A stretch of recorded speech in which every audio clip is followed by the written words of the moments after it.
Alrighty, hello. We're going to go ahead and do a quick little demo of some raster layers, including some of the tools you can use for elevation-based software, or for elevation-based data. So I've got a new layer here. Let's go ahead and open this up. So, back to my handy-dandy Geography 300 folder. So you'll notice something different when you go to add in a raster layer is it's not going to be a shapefile the same way that our vector layers were previously. So for example, this one here, you're going to look for a lot of these little blue, like, grid type look, because after all, raster is a grid, right? Some of the different types of file formats you might see, so you'll see a lot of these ones here are .tif, .tif. So it's not uncommon, because basically a raster is all based on pixels and grids. It's not uncommon to actually have a photo be considered a raster data, and you can still use that photo, especially if it's like a map that someone else has made. You can use that photo for imagery and for analysis. If you're doing like aerial photography and you need to like pinpoint where certain buildings or locations are. So when you're adding a raster file, you want to look for this symbol here, this little like, you know, dot, I don't know what to call it, grid, I guess.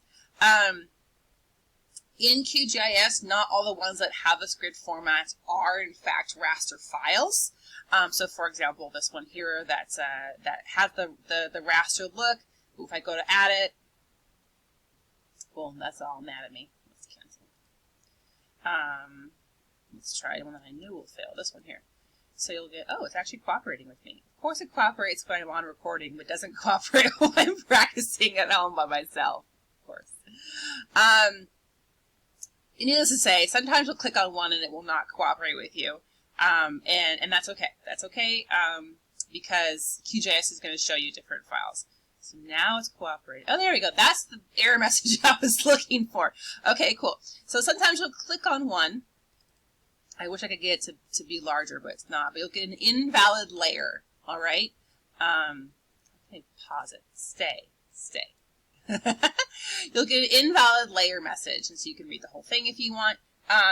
And so just something to know that when you're downloading files from other providers, so this particular one, I'm trying to remember where I got this from. I don't even remember where I got this from. They will all include other things besides just raster layers with their data package. Okay, so now that that's done, I've got some layers here. I don't need this. I'll delete this. Delete.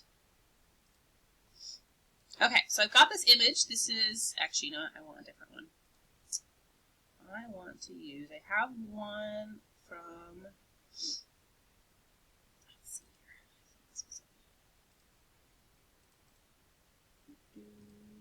Yes.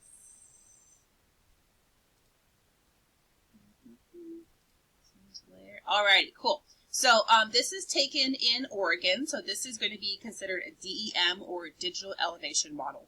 Very classic raster format. So I'll put that later. Very classic raster format. So it looks like a photograph, kind of, sort of. It's not. It's this grayscale kind of imagery. And if we go ahead and go to open, you'll see that there is no attribute table. And that's one of the big things about rasters, is because you're not looking at discrete, exact, points and polygons and lines, the way that you communicate the information is very, very different. Okay, so there's no attribute table here. Instead, if you want to know a specific point, you would click on it using your identify tool, our little eye here. So click on it, for example, and then that information, let me go ahead and move my face. That information comes up in the side here. Now, this data here, this is a topographic DEM that I downloaded from the USGS, so United States Geological Survey. Those of you who are thinking of doing anything that's elevation based, I definitely recommend USGS. So you just have a series of numbers, and you're like, well, that's not very helpful for me. So you'd have to know the data behind this, where you got it from. In this case, because I know that this is elevation data, it's a digital elevation model, or a DEM, I know that these numbers are referring to elevation. So the 1381, that's going to be elevation. Let me go ahead and double check if I can make sure we're in the right. We are not in the right datum. Of course we're not. Why would we be? Let's see here. Let's go ahead and move that over. So you can see again, just with vectors, check your projections for your rasters. I'm going to go ahead and scoot this over to my pseudomocator. Close. I'm going to zoom to layer because now it's readjusted itself because the projection has fixed itself. And there we go. Okay, cool. So again, because we are in the pseudomocator, I'm going to be working in meters, which is good to know. So that means that this point here, bloop, that's going to be an elevation of that many meters. Okay, so I've got this image here, but it's not very useful. It looks like kind of a psychedelic image, but I want to do some analysis. So today we're going to talk about a very specific tool for using elevation rasters. Again, you can have rasters for temperature, for pollution, for salinity, but elevation is one of the most commonly used raster files. So go up to our little toolbox here, and you're going to click on raster, and we have a whole different set of different types of tools, very different from our vector tools. Okay, so I'll go ahead and go to analysis, and I want Hillshade. Okay, so right now this image is very two-dimensional, right? It's got pretty colors, you know, gray and white, whatnot, but still very flat. So sometimes it's hard to visualize what that means. So we're going to go ahead and create a three-dimensional image using Hillshade, which Hillshade literally makes shading as if it were a hill, right? Okay, so we're going to click on our Hillshade. Okay, so here's our Hillshade tool. So input layer, I only have the one raster. Band number, so sometimes you'll have multiple bands of color if you have multiple data points within your raster. This one just has the one because we're just looking at elevation. So the one that the three kind of the big three that you need to look at for choosing the parameters for your Hillshade are azimuth, altitude, and z-factor. Okay? So azimuth refers to direction that the light is coming. So again, we're going to be simulating a three-dimensional image based on, you know, some optical illusions, but making light come into the image. So we have to choose where is this light coming from. So azimuth refers to cardinal directions, right? So 0 is going to be north, all right? So in this case, it's straight ahead, but north is not always up. So 0 would be due north, right? And so then, you know, if I were to go due west, that would be what? Math. Whatever, 90 degrees. Oh my God, I'm terrible. Right? Then 180 would be due south. 270 would be due east. The 360 back north. Okay? So you're choosing what direction on the compass is your light source coming from. The default for like ArcGIS, for example, is 315. You have that here as well. So if the 360 0 is going to be my north, and 270 is my east, then 315 is like somewhere, you know, in that northeast direction. But if you want to play with what your image looks like when your light source is from a different direction, please do, because it's going to make very different images, okay? So azimuth is the cardinal direction of where your light source is coming from based on the 360 of a compass.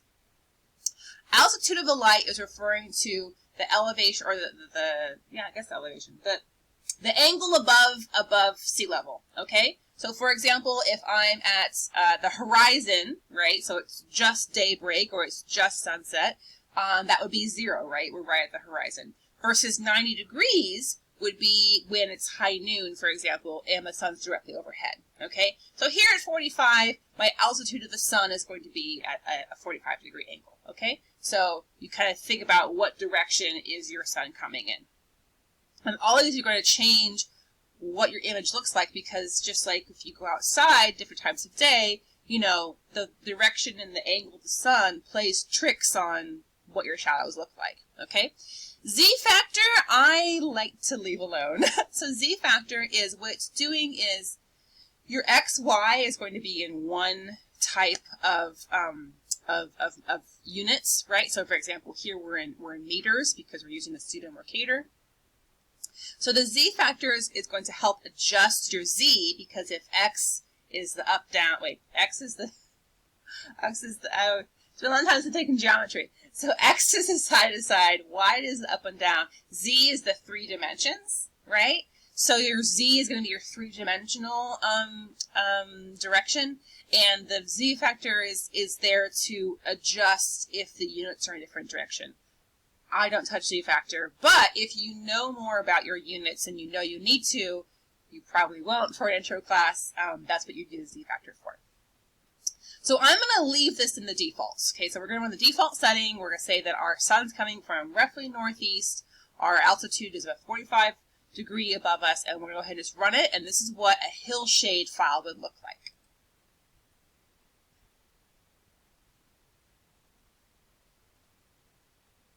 This is a great example of the size of the file impacts your analysis. I went ahead and paused it so you wouldn't have to sit here and just watch me awkwardly drink tea while that runs. Okay, cool. So it's done.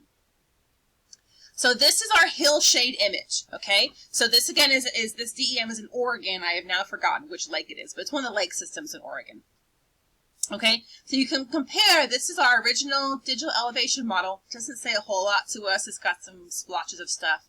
But when I turn my Hillshade on, now it's much more 3-dimensional, okay? So now you really can see, oh yeah, this totally is a lake area because these flat areas look like lakes, right? You can see how those white spots, remember white was going to be high elevation, now they're much more clearly peaks, okay? So Hillshade's great because it's a great way to communicate 3 dimensions on a 2-dimensional flat screen, okay? It's only using, Hillshade, again, it's just black and white, right? Some gray for shown and for fun.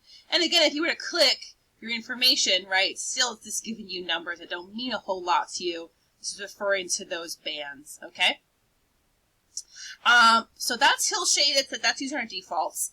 Let's mess with it because that's what we do in GIS. We mess with it. Again, making mistakes in GIS and pushing buttons is half the frustration, but half of the fun of GIS is I've discovered some crazy tools that I didn't know were possible just by clicking on things and seeing what I could find.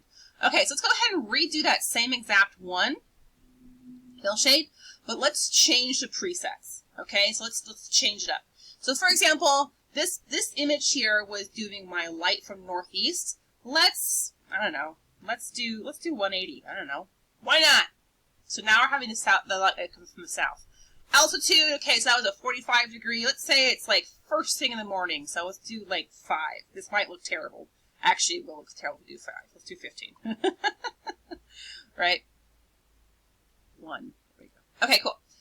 So now I've changed the direction the light's coming from. That's the only thing I've changed is the direction the light's coming from and the angle it is in the sky, and you're going to get a very different image. Okay, so go ahead and run that.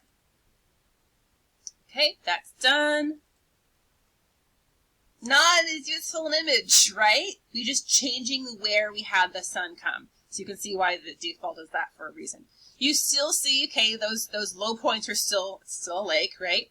You can kind of make out that this could either be a peak or it could be another lake system. But that's just changing the presets there has made 2 entirely different images, okay? So that's what those presets mean.